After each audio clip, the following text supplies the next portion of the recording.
Cahier de l'Ange numéro 22, le 24 juillet 2019. Les prémices de l'effondrement de notre civilisation et les préludes d'un nouveau paradigme.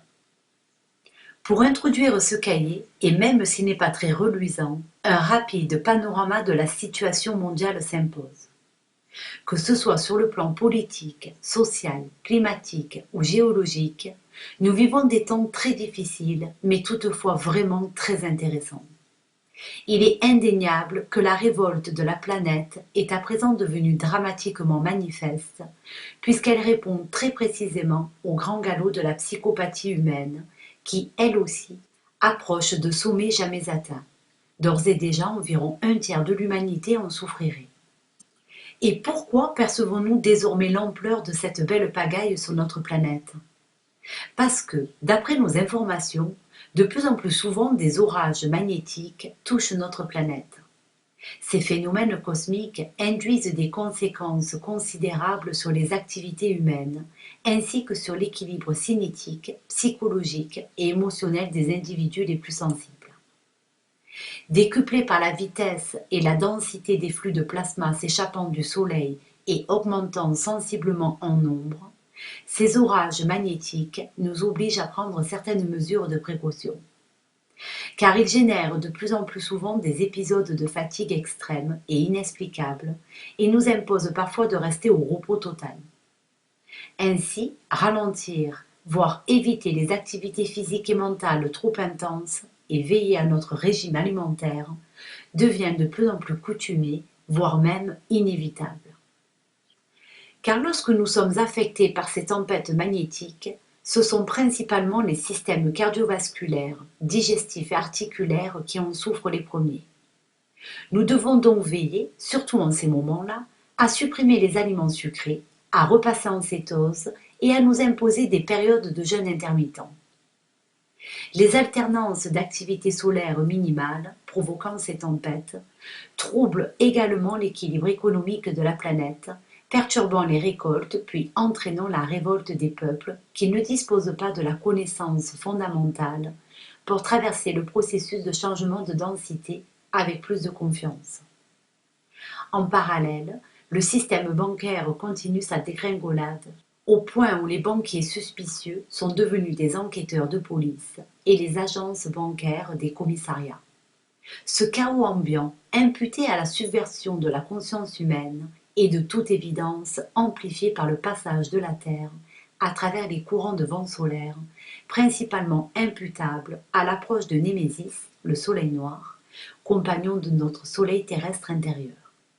Son approche commence à dévoiler aux astronomes et scientifiques les plus perspicaces les fréquences d'énergie de la nouvelle Terre, la nouvelle planète Terre de 3/4e densité du futur. Ces nouvelles fréquences, désormais perceptibles aux rayons ultraviolets, sont annonciatrices d'un grand changement qui, de toute évidence, aboutira essentiellement à un gros potentiel d'éveil des consciences. Le plus important est de comprendre que quelque chose va se passer. En attendant cet événement d'ampleur cosmique, le filet de la moisson des âmes se resserre. Un nouveau paradigme commence très doucement à prendre forme dans la pensée d'une toute petite partie de l'humanité qui, bien engagée sur la voie de son éveil, a déjà compris comment le manifester par la conscience. Tandis que le monde se retrouvera au beau milieu de ce chaos sciemment organisé, arrivera le moment cinétique de l'onde, moment de transition où tout capotera. L'ange, notre soi hyperdimensionnel, nous avait déjà prévenu. L'humanité tout entière est actuellement engagée dans la plus importante bataille de tous les temps, puisque le monde dans lequel vous vivez encore pour le moment n'est que le résultat d'une série d'événements qui font que votre réalité est un peu différente de ce que vous ont laissé croire vos professeurs, les médias, Hollywood et les politiciens. Assurément, les récits consensuels sur la réalité qui se passe autour de vous ou qui ont cours dans votre société sont faux. La réalité de votre monde actuel est perpétuellement bâillonnée par les fake news, fausses informations. Les actualités qui circulent sont truffées de distorsions délibérées, allant des raisons pour lesquelles les guerres ont commencé à la façon dont vos systèmes politiques fonctionnent réellement. Vous devez donc apprendre à repérer où se trouve le pouvoir et l'autorité avérée. Vous devez observer puis discerner les comportements réels des gouvernements dans le monde, car leurs dirigeants se révèlent contribuer à la psychopathie galopante qui corrompt les nations. Sa progression exponentielle n'est pas seulement imputable à ceux qui vous gouvernent, elle est aussi le résultat de l'apathie et de l'inertie de l'humain ordinaire. Ce n'est donc pas seulement un silencieux conflit de conscience et un génocide magnétique invisible, ou encore à un potentiel d'une guerre mondiale nucléaire que vous devez faire face. Il y a beaucoup plus sérieux. Vous devez vous préparer physiquement à supporter l'après-guerre nucléaire. Guerre qui, en vérité, évoque l'inflammation du nucléus, autrement dit, une profonde transformation du génome à l'intérieur du noyau de la cellule.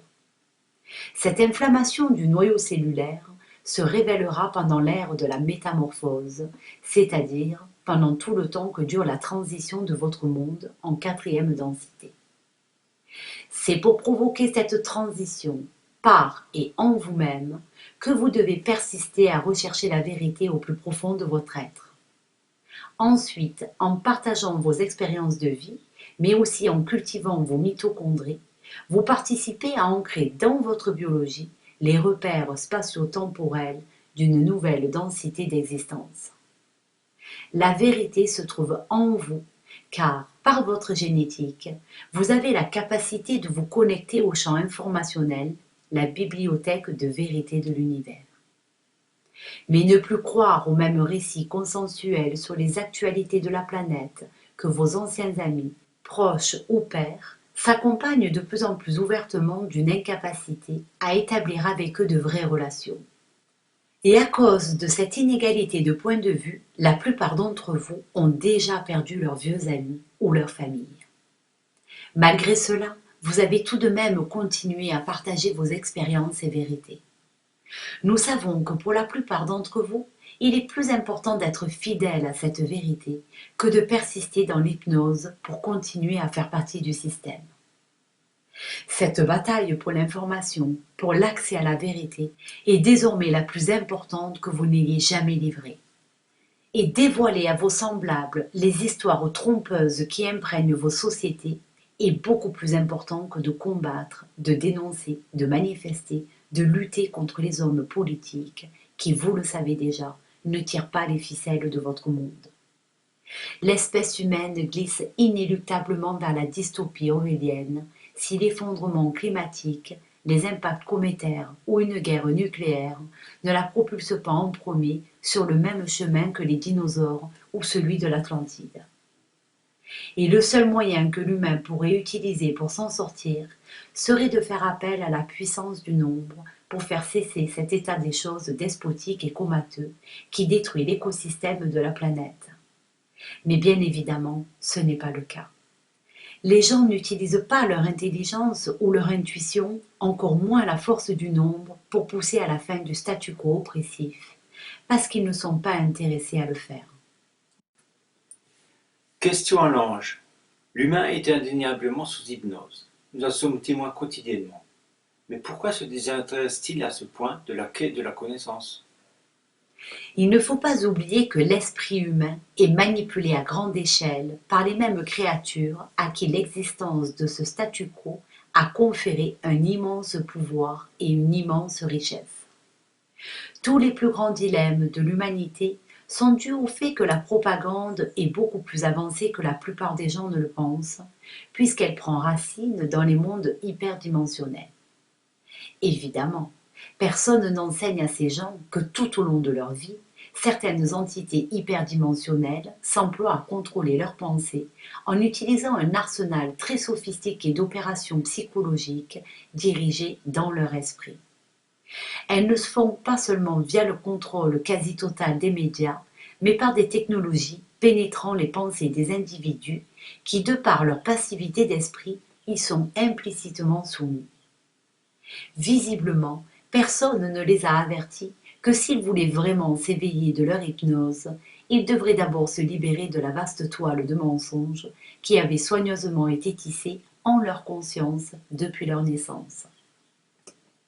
Question à l'ange. Nous remarquons que nous devenons de plus en plus insensibles aux réalités falsifiées de ce monde. Est-ce qu'échanger nos expériences nous rendrait impassibles? Lorsque nous avons assimilé la réponse, nous nous aperçûmes que l'ange employait le pronom personnel de la première personne du pluriel. Nous lui avons alors posé la question de la raison de ce changement dans sa manière de communiquer. Sa réponse paraîtra dans un cahier ultérieur. La propagande a arrêté de fonctionner sur vous qui, malgré toutes les difficultés que vous pouvez éprouver dans ce monde, commencez à vous éveiller de cette hypnose. Car vous avez découvert le moyen de sortir de cette matrice de la tromperie.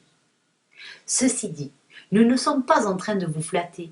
Nous savons qu'en sortir n'est pas facile et absolument pas confortable, mais que vous avez eu le courage d'accomplir cet effort. Nous avons déjà mentionné que des yeux vous observent. Nous constatons donc que vous êtes passionné à partager des informations qui abolissent la désinformation. Et de plus belle, grâce à votre propre travail intérieur, les informations que vous partagez participent à anéantir l'effet des mensonges proposés par les architectes de la matrice de troisième densité, puisqu'elles pénètrent les vérités les plus fondamentales sur la nature même de la réalité.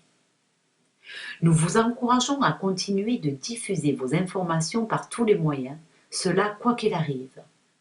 Et c'est parce que vous avez fait de la vérité votre plus haute valeur qu'elle s'enracinera dans votre future réalité de quatrième densité. Nous savons également que d'autres se joindront à vous, mais constatons aussi que peu ont réalisé ce travail avant vous et que beaucoup se trompent encore à ce sujet. Désormais, certains humains commencent également à effleurer ce qui se joue, et il y en aura d'autres, car il n'y a pas de combat plus important que celui pour la vérité. Vous devez avoir conscience que seuls ceux qui restent éveillés et lucides de leur être-té seront capables de naviguer sur l'onde. Rester présent dans votre être-té signifie principalement rester conscient à chaque moment de la journée pour ne pas vous laisser happer par des pensées qui vous orientent vers celles de vos alters ou de vos prédateurs personnels. Car les entités des mondes du service de soi sont déterminées à essayer de réprimer ceux qui s'éveillent à leur être-té. Elles s'emploieront parfois à provoquer des accidents, des attaques psychiques, des disputes, pour que vous baissiez votre vigilance. Et comme vous savez déjà comment amorcer votre nouvelle réalité, vous devenez une cible privilégiée. Toutefois, si vous parvenez à rester unis, le corpus prédateur perdra sa main sur ça, votre création.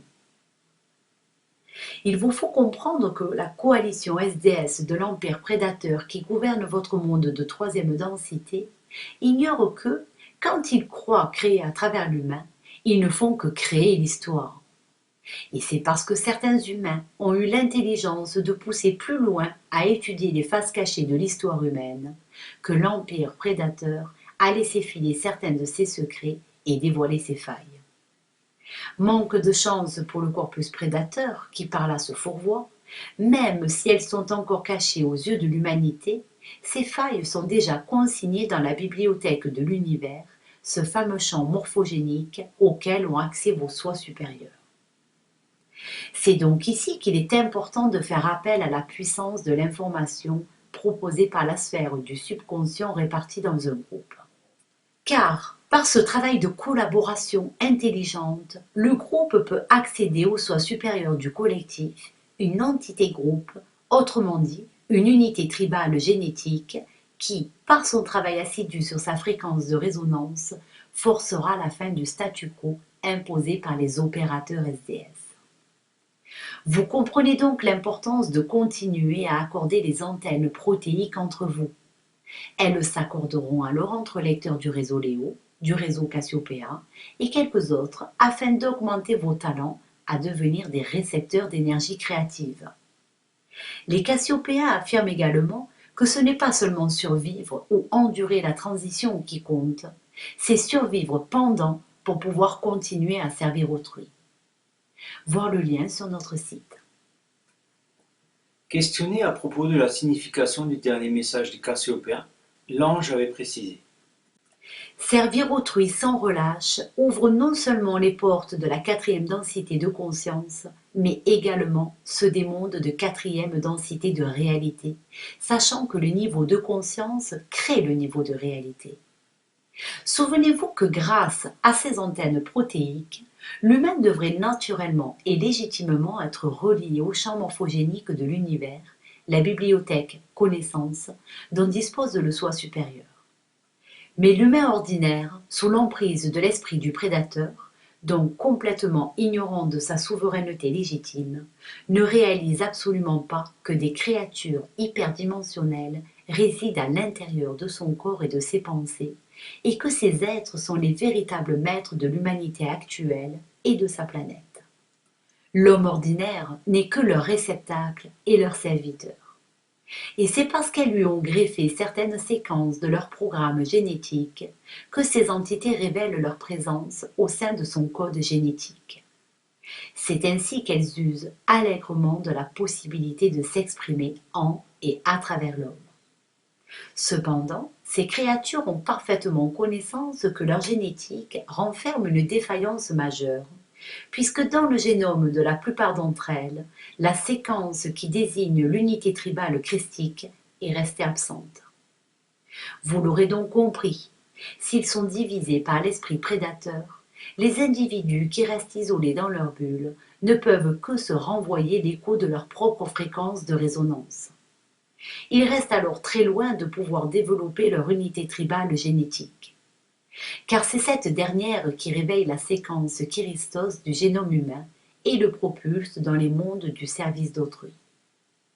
La génétique des fils ardents de la vie ne peut donc se déployer que lorsque l'unité tribale est rétablie. C'est pour cette raison qu'il est important, pour ceux qui restent dans l'impossibilité de se rassembler physiquement, de travailler et communiquer au moins en réseau.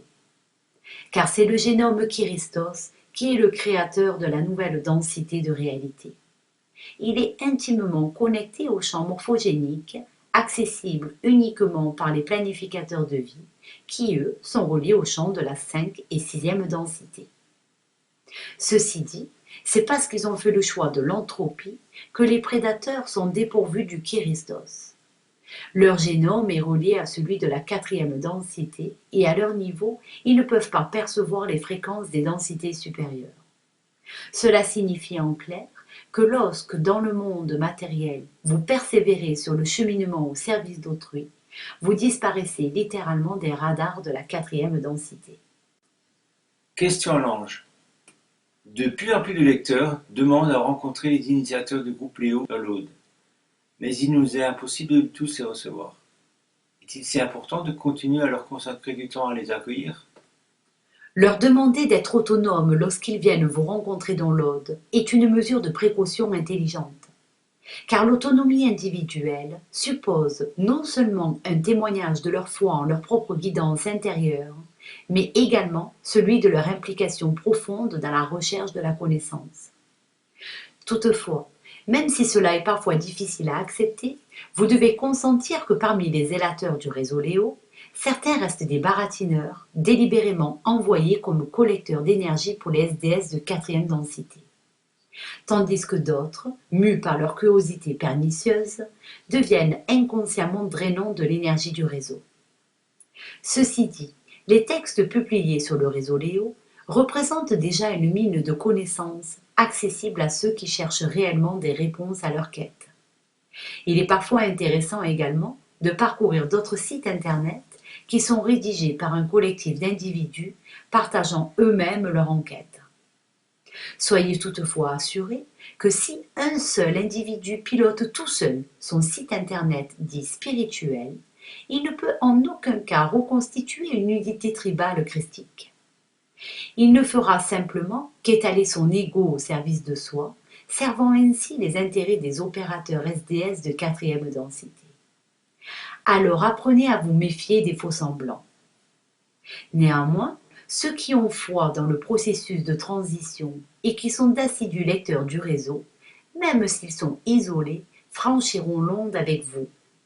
Cela signifie donc que si des individus ne sont pas encore arrivés à votre niveau de compréhension ou de travail sur soi, qu'ils ont une affinité intense avec le réseau Léo ou le groupe Cassiopéa et qu'ils font tout leur possible pour s'informer, ils réussiront quand même à franchir la vague de changement qui les amènera dans la réalité de quatrième densité. Il s'agit donc de réaliser qu'à toutes les époques, la connaissance, comme la partagent aujourd'hui les rédacteurs du réseau Léo, est un trésor inestimable et le restera. Ce trésor de connaissances, ou Graal si vous préférez, provient de l'histoire de ces anciennes grandes sociétés disparues, dans lesquelles certains d'entre vous jouaient déjà un rôle parfois important. Elle émerge particulièrement aujourd'hui au travers des mémoires d'un groupe d'individus qui dépendent de la même famille d'âmes, votre unité tribale rétablie. Ces mémoires, une fois reconstituées, forment un puzzle qui s'approche d'une vérité déjà réalisée dans votre futur. Mais ces vérités ne représentent parfois encore qu'une autre des très nombreuses thèses circonstancielles sur lesquelles votre histoire est basée. Alors, parce que s'abreuver à de bonnes sources d'informations les élève en fréquence de résonance, les lecteurs Léo, par leur propre travail de décryptage ou d'étude des informations partagées sur le réseau, s'élèvent eux aussi en fréquence de résonance. De ce fait, ils parviendront également à s'harmoniser avec le collectif Léo Cassiopéa, même au-delà de la barrière de la langue ou de la distance. Autre question à l'ange. Cela signifierait-il qu'en solitaire, il y a quelques années, en rédigeant les dialogues avec mon ange, j'étalais mon ego et servais le corpus SDS? Tu as fait comme tous ceux qui expérimentent l'éveil de l'âme. Toutefois, grâce à tes vies passées sur d'autres plans à déjà rechercher la connaissance, tu as été déprogrammé de l'hypnose implantée par le corpus SDS par des visiteurs transdimensionnels d'orientation SDA. Ceci pour que progressivement tu puisses parvenir à retrouver ces fragments de mémoire et pour que les écrire et les diffuser devienne un besoin vital. Donc, absolument rien de ton expérience de vie actuelle n'a été laissé au hasard. L'objectif qui t'anime t'a été suggéré par un groupe hyperdimensionnel SDA bien avant ton incarnation terrestre actuelle. Les fruits de ta passion commencent désormais à mûrir, car l'unité tribale dont tu es l'instigateur se répand déjà bien au-delà du cercle des Hauts-de-l'Aude. Comme quelques autres individus qui ont été enseignés sur d'autres plans de réalité, les initiateurs de groupes de familles d'âmes ou de fédérations tribales, telles que vous la formez, ne se destinent pas à lutter contre l'instauration du nouvel ordre mondial ou à contrecarrer leur plan comme s'y emploient les Gilets jaunes ou d'autres institutions qui la combattent. Mais vous avez été préparés à aider les véritables candidats à la transition à embarquer sur leur arche, métaphore bien sûr.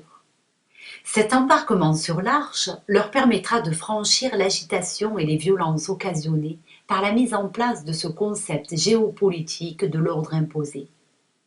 Car le plan occulte de la cooptation idéologique et politique proposé par les gouvernements mondiaux conduit vers une certaine unipolarité, une uniformation des consciences et du génome humain imposée par un corpus de prédateurs transdimensionnels particulièrement implantés aux États-Unis. Ce sont ces derniers, par l'intermédiaire de manipulations des masses conduites par des agents de l'État profond, qui ont déclenché les conjonctures au flot migratoire submergeant l'Europe actuelle. Mais leur tentative de manipulation génétique massive conduira l'humanité moderne à l'entropie du service de soi, même dans son nouveau monde de quatrième densité. Les présidents successifs de la République française l'ont affirmé avec véhémence. Personne ne pourra s'opposer au nouvel ordre mondial. Effectivement, personne n'a intérêt à s'y opposer au risque de perdre un œil, un bras, une main ou tout bonnement sa vie, car vous n'aurez pas à agir de la sorte. Il faut savoir que, manquant cruellement de perspicacité, le président Macron ne reste qu'un pion sur l'échiquier. Se sachant néanmoins manipulé et agissant pour ses maîtres, il n'a plus aucun pouvoir. Et comme les 7 milliards d'humains, il ne sait pas et ne croit pas qu'il a déjà vendu son âme au corpus SDS de quatrième densité. Même si dans ses propos, il affirme haut et clair « J'ai la conviction qu'il existe une transcendance quelque chose qui dépasse, qui vous a précédé et qui restera. Il est resté hypnotisé par le pouvoir, l'argent et sa propre psychopathie. Et comme beaucoup d'autres politiciens ou industriels de votre monde, il a déjà ratifié son allégeance aux grands prédateurs d'Orion, qui, eux, sont les véritables parasites de l'humanité. Voir néanmoins avec beaucoup de discernement cette vidéo assez objective de lanceur d'alerte. Voir le lien sur notre site. Car ce ne sont pas, comme on voudrait encore vous le faire croire, les soi-disant maîtres du monde, comme les Rothschild, Rockefeller, Bush et autres familles de banquiers satanistes et occultes qui sont responsables du déclin de ce monde, mais bien les opérateurs prédateurs de quatrième densité qui tirent les ficelles de la troisième densité. Leur mission est simplement de récolter des âmes non christiques, c'est-à-dire non encore éveillées à la vérité, et qui préfèrent encore croire au pouvoir de l'argent au lieu de vérifier leur vraie nature, celle d'un esprit supérieur de la loi de l'un. Ces prédateurs manipulateurs de la pensée et de l'ego humain s'emploient activement à rassembler les derniers candidats du service de soi, ignorant de la portée de leurs pensées ou de leurs gestes. Ces derniers, des individus sans conscience de leur être-té, seront moissonnés en tant que bétail humain après l'effondrement de vos sociétés et de leur transition dans les mondes de quatrième densité. Ils serviront les prédateurs SDS du NOM, le nouvel ordre mondial du service de soi. Il est en effet mentionné dans la vidéo de ce lanceur d'alerte, à 32 minutes 48 secondes, il est l'heure de se réveiller. Mais il n'est pas l'heure de se réveiller à la manière que le laisse sous-entendre son auteur. Les entités SDS n'ont que faire d'une grève nationale ou même internationale de la consommation, puisqu'ils se nourrissent des énergies de peur, de rébellion, de discorde, générées par l'ignorance des humains. Sur le plan organique, le signal de la peur est un processus biochimique qui ne peut s'enclencher que grâce à l'ignorance totale de ces technologies de manipulation mentale à très grande échelle, dont seuls les prédateurs hyperdimensionnels en connaissent certains secrets. De toute manière, et en premier lieu, la peur est directement liée à la non-confiance en la guidance de l'ange, du soi, et à la méconnaissance du processus de passage dimensionnel provoqué par le passage de l'onde. En attendant cette grande transition dans les mondes de quatrième densité, nous vous encourageons à continuer de diffuser vos informations et de surveiller votre alimentation. Car ceux qui, comme les membres de votre unité tribale reconstituée, restent forts comme des lions, ne peuvent être brisés, même par le long et minutieux plan des SDS de quatrième densité. Transmis par Sand et Genaël.